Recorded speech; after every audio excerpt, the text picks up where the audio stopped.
अल्हम्दुलिल्लाहि रब्बिल आलमीन वस्सलातु वस्सलामु अला सय्यिदिल मुरसलीन अम्मा बाद फ़ऊज़ु बिल्लाहि मिनश शैतानिर रजीम बिस्मिल्लाहिर रहमानिर रहीम। रोज़े के मसाइल और उनका हल पार्ट 5 में हम आपको खुशामदीद कहते हैं। आज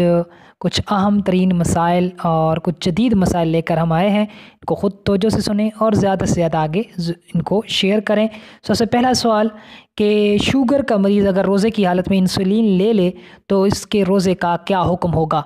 तो देखें, उमूमन शुगर का मरीज़ इंजेक्शन के ज़रिए गोश्त में इंसुलिन लेता है, लिहाजा रोज़े की हालत में इंजेक्शन के ज़रिए इंसुलिन लेने से इसका रोज़ा नहीं टूटेगा। और रोज़ा इंजेक्शन के ज़रिए नहीं टूटता, इसके ऊपर तफसीली कलाम पहले वाली अक़सात में गुज़र चुका है, वहाँ पर आप इसको मुलाहज़ा कर सकते हैं। दूसरा सवाल कि मुसाफिर को रोज़ा छोड़ने की इजाज़त कब होती है। तो मुसाफिर अगर 92 किलोमीटर या इससे ज़्यादा सफ़र के मुत्तसिल इरादे से, यानी उसका इरादा ये हो कि मैंने मुत्तसिल 92 किलोमीटर या ज़्यादा सफ़र करना है, दरमियान में स्टेप बाय स्टेप सफ़र करने का इरादा ना हो, यानी ये इरादा ना हो कि 30 किलोमीटर जाकर रुकूंगा काम करूंगा, फिर आगे 30 किलोमीटर जाकर रुकूंगा काम करूंगा, ऐसा इरादा ना हो, बल्कि 92 किलोमीटर या इससे ज़्यादा का मुत्तसिल इरादा हो और उस मुत्तसिल इरादे से तुलुए सुबह सादिक से पहले पहले, यानी सहरी का वक्त ख़त्म होने से पहले पहले वो अपने शहर की या अपने गांव की आबादी की हदूद से बाहर निकल जाए, तो अब इसको रोज़ा छोड़ने की बिल्कुल इजाज़त है, इसके लिए जायज़ है। चाहे तो ये रोज़ा छोड़ सकता है और बाद में अगर रोज़ा छोड़ेगा तो बाद में उस रोज़े की क़ज़ा करेगा। और अगर उसने तुलुए सुबह सादिक के बाद सफ़र करना है, सहरी का वक्त ख़त्म होने के बाद सफ़र करना है, यानी सहरी का वक्त जब ख़त्म हुआ तो वो अपने शहर की हदूद में था,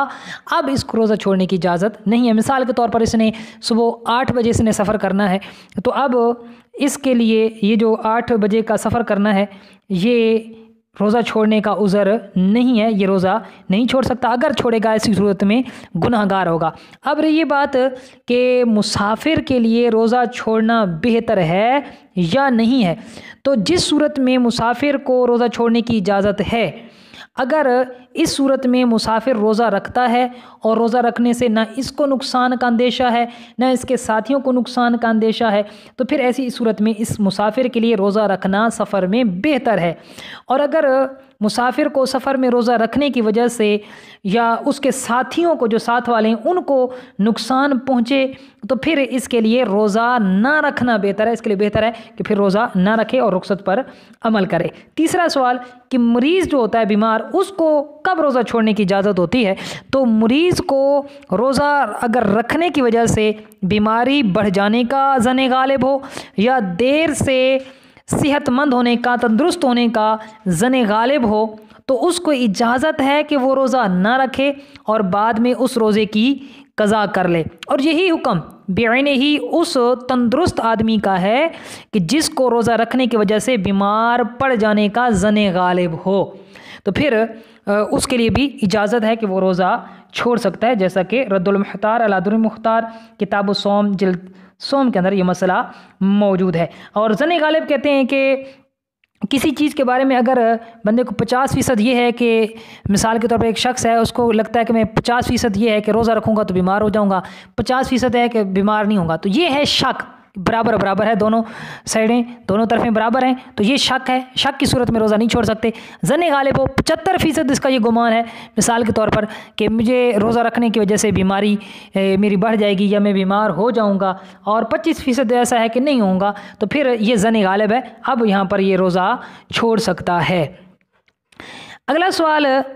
कि मरीज़ को ज़न गालिब कितनी चीज़ों से हासिल होता है, कि ज़न गालिब की वजह से जब वो रोज़ा छोड़ सकता है, तो अब ज़न गालिब कितनी चीज़ों से हासिल होता है। तो ज़न गालिब 3 चीज़ों से हासिल होता है। नंबर 1, कुछ ज़ाहरी अलामत पाई जाए, ज़ाहरी निशानी पाई जाए कि अगर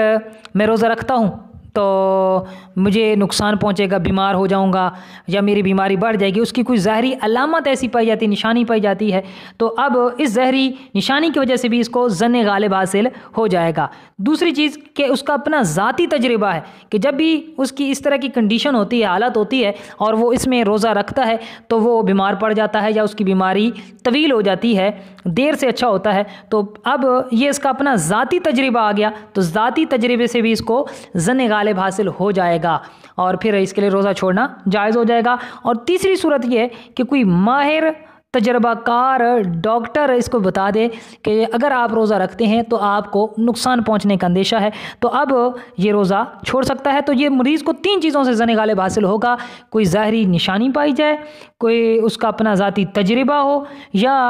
माहिर तजर्बाकार डॉक्टर के कहने से उसको ये ज़न गालिब हासिल होगा। अब 5वां सवाल जो इंतहाई अहम है कि फ़ुक़हा कराम ने अपनी अपनी किताबों में यही दर्ज फरमाया है कि डॉक्टर उसकी बात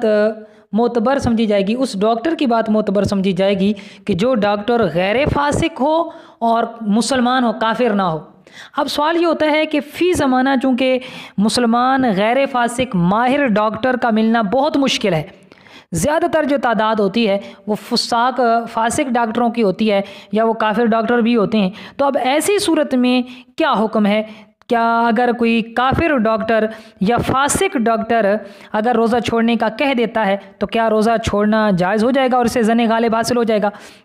तो देखें, इस हवाले से चूँकि फ़ी ज़माना मुसलमान गैर फासिक माहिर डॉक्टर का मिलना बहुत मुश्किल है, लिहाजा काबिल एतमाद अगर कोई माहिर डॉक्टर है, चाहे वो काफिर हो चाहे वो फासिक हो, तो अगर वो रोज़ा ना रखने का कहे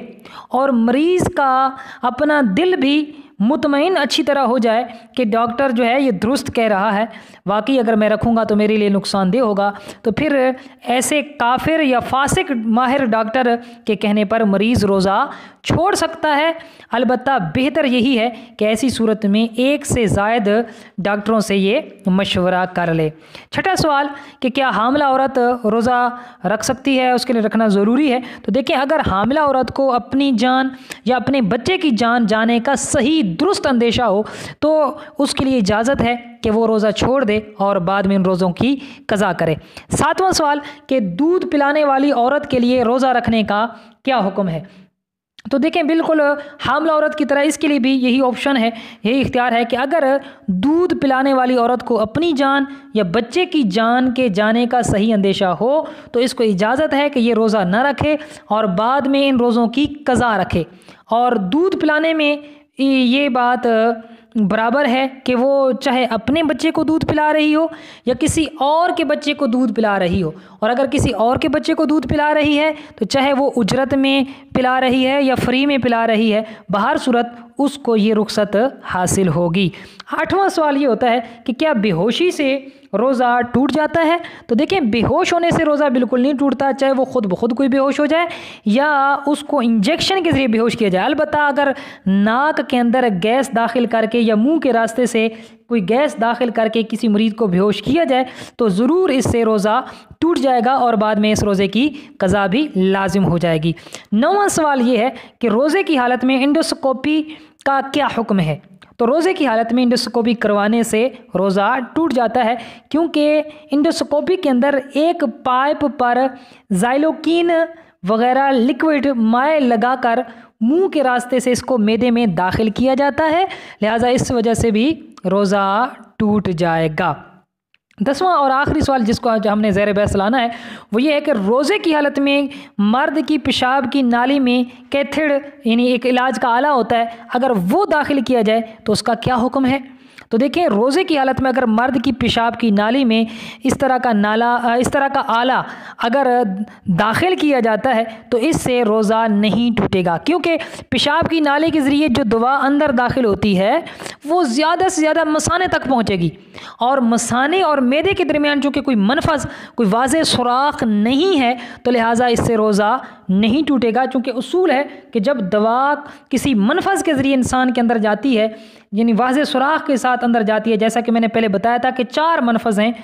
मुंह, नाक, आँख और हलक के दरमियान है और बड़े पाखाने का मकाम है। तो ये 4 मनफस हैं, अगर इन मकाम से कोई दवा अंदर जाती है तो वो रोज़ा तोड़ देगी। लेकिन चूँकि मसाना और मैदे के दरमियान कोई मनफस नहीं है तो लिहाजा अगर पेशाब के सुराख में अगर कोई चीज़ दाखिल कर ली दवाई और वो बिलफर्ज मसाने तक भी पहुंच गई तो वो रोज़े को नहीं तोड़ेगी, चूँकि वो अंदर पहुंचेगी तो मसामों के ज़रिए जाएगी। मसाम जिस्म में बारीक इंतहाई बारीक सुराखों को कहते हैं, और मसामों के ज़रिए अगर कोई चीज़ बदन में जाए तो फ़ुक़हा कराम का इस पर इत्तिफ़ाक़ है कि इससे रोज़ा नहीं टूटता। उम्मीद करता हूँ कि आज के मसाइल आपको अच्छी तरह समझ आए होंगे,